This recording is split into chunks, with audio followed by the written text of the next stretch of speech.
À la suite du tremblement de terre d'Haïti, SOS Village d'enfants s'est attelé à une tâche majeure: protéger les enfants non accompagnés. Le village d'enfants SOS de Santo peut accueillir quelques 300 enfants, le temps de déterminer si leurs parents ou proches ont survécu à la catastrophe.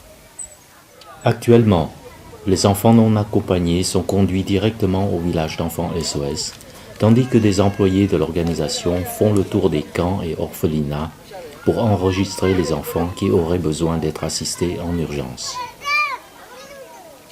Dans le cas suivant, qui concerne 3 enfants en bas âge, il faut malheureusement reconnaître qu'ils auront besoin d'un nouveau foyer.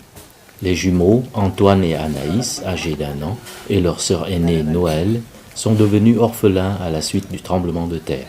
C'est leur grand-père qui les a sortis des décombres de ses propres mains, mais il est trop âgé et trop pauvre pour les prendre en charge.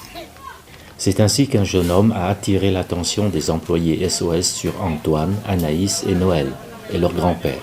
Les données personnelles de ces derniers ont été recueillies soigneusement et la situation de la famille établie en détail pour éviter tout malentendu.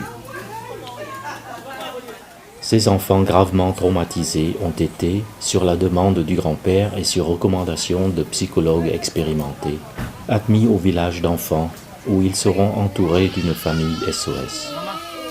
Les enfants bénéficieront d'une thérapie, des soins, de la protection et de l'affection dont ils ont besoin dans cette situation extrême. Antoine, Anaïs et Noël vont probablement grandir dans un village d'enfants SOS. D'autres enfants admis temporairement peuvent encore espérer retrouver leur famille. Est-ce que tu as besoin de couches?